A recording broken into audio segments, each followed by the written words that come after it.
Yay! Okay, it's working. So just state your name for the video. Vicky Fernandez, Amanda's mom. So this is my mom. So mom, how many kids do you have? 2. And currently, what grades or ages are they? Your brother Orlando's 12, he's 6th grade, and you are 22 in perpetual college. Yes.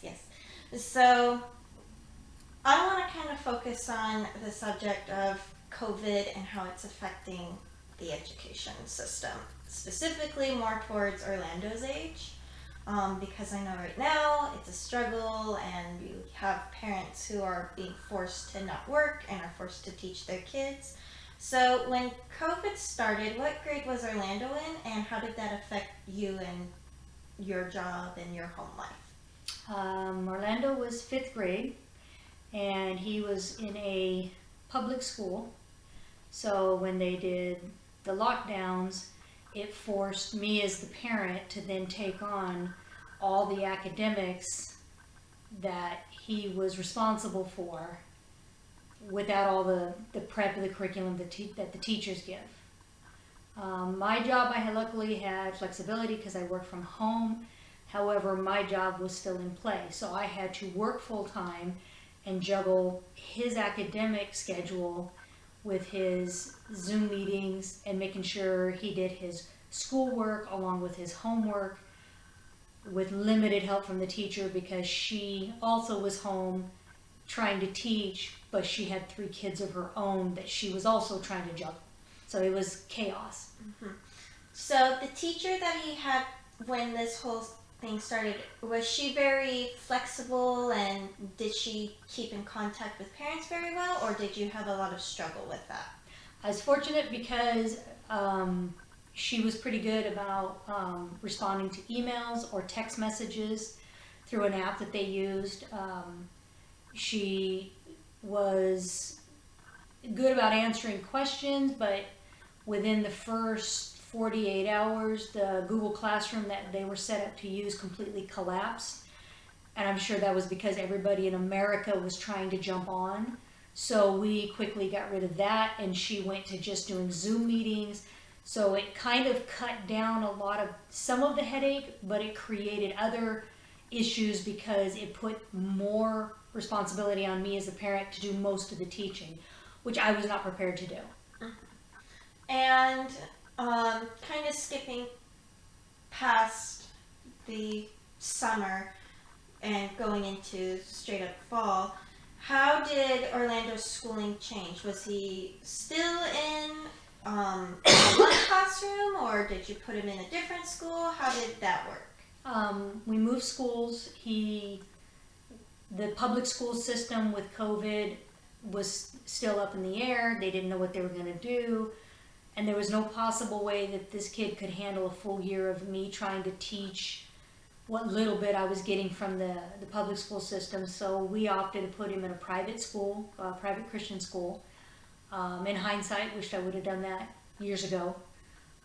They wound up petitioning and getting permission from the CDC to open on campus, so long as they followed CDC guidelines, which they have.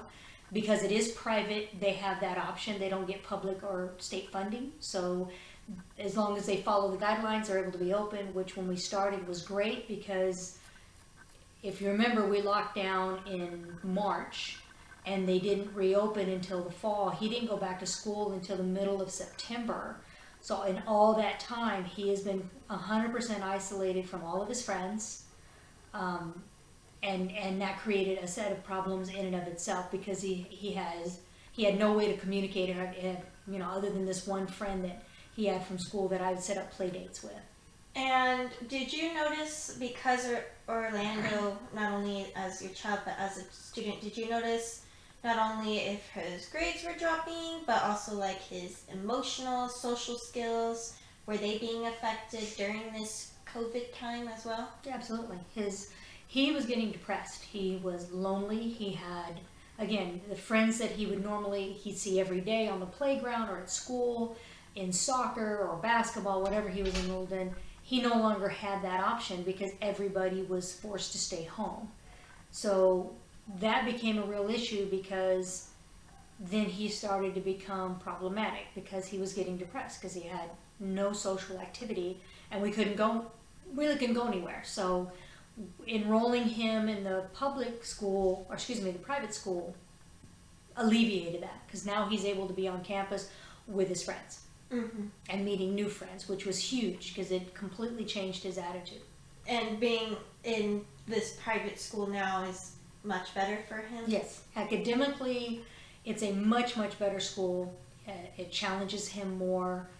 They teach at least morality of the way that us as a family thinks.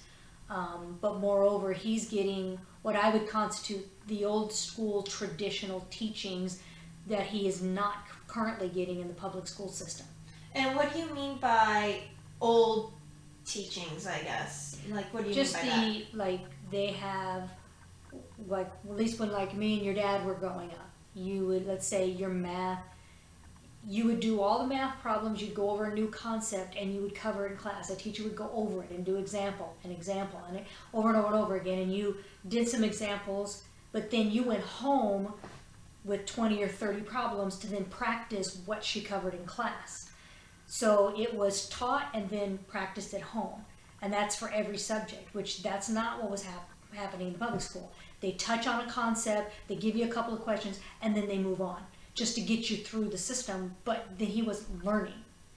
He is doing writing and setting up sentence structure and doing term papers and outlines, which even when you went through public school, all the way through the public school system, you didn't have that in this particular district, which was very frustrating because then you had to then learn it in college, which is, 5 years too late. So as a sixth grader, he's already learning the basic skills of setting up, the different writing, how to do the outlines, how to do the different reorganizing it, and then doing a rough draft, then a final draft. And these are skills that if you don't learn these early, it hurts you later.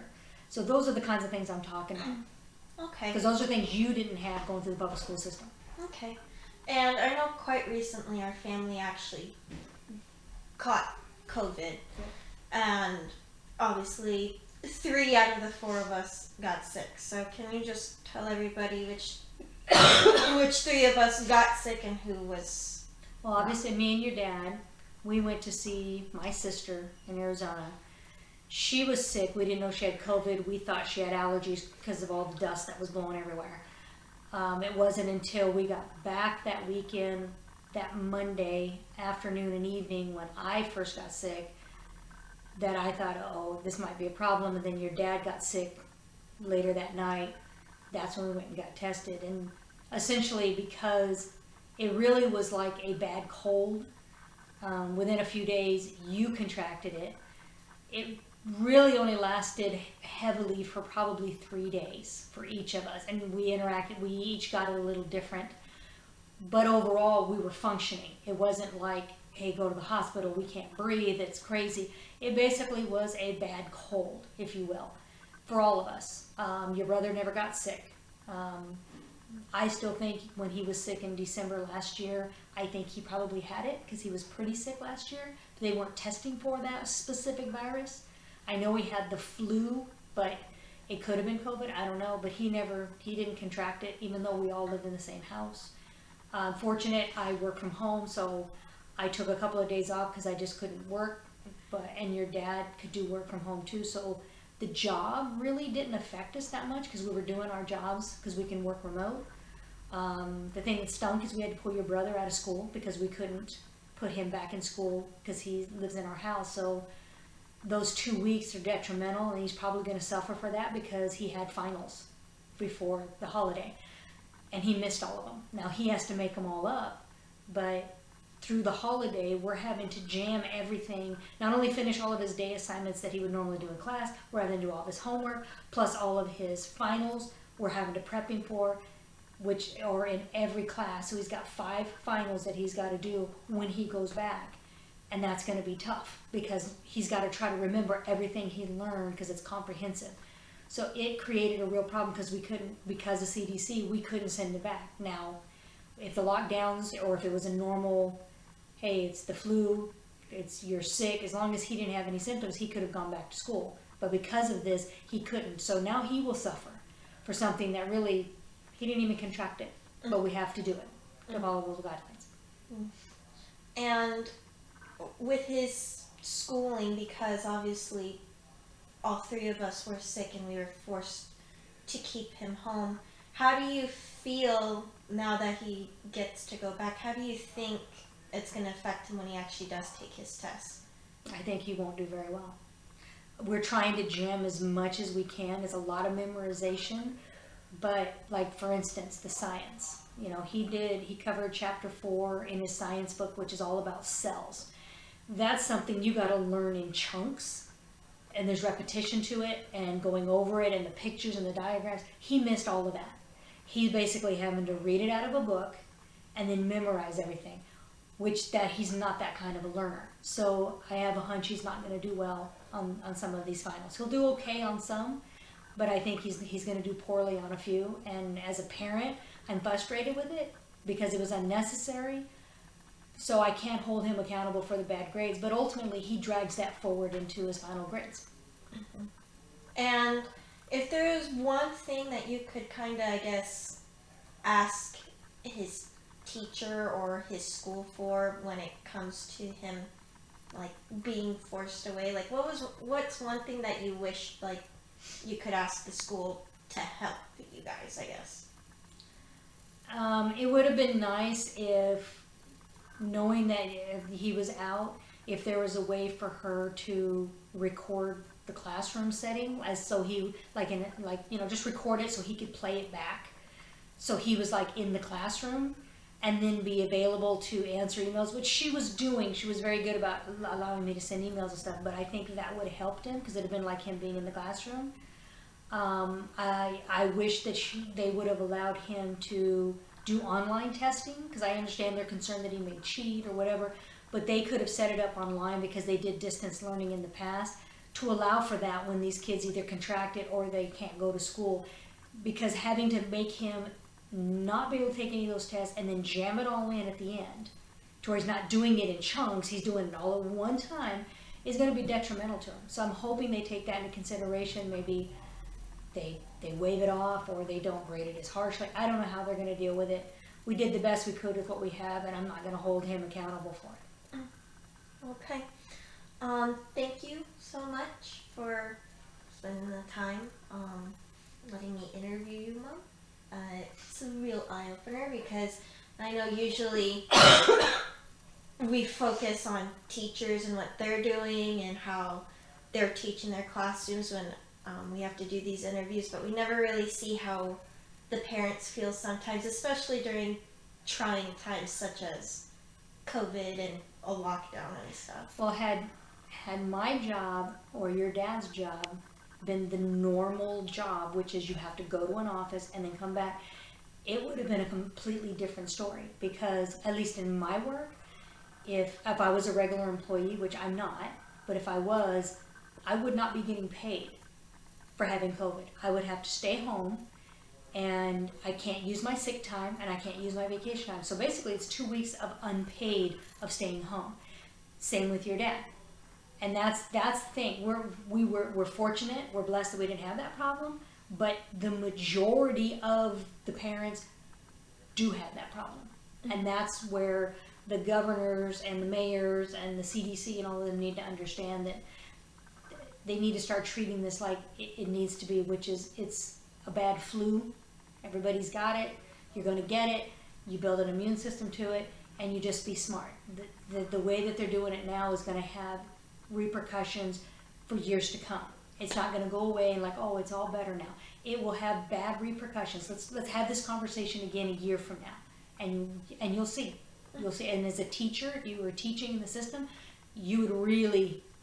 These teachers don't want to go back to work because they know these kids are so far behind now. It's going to be a mess for them. Yeah. Alrighty. Well, thank you so much, Mom. All right. And it was very insightful.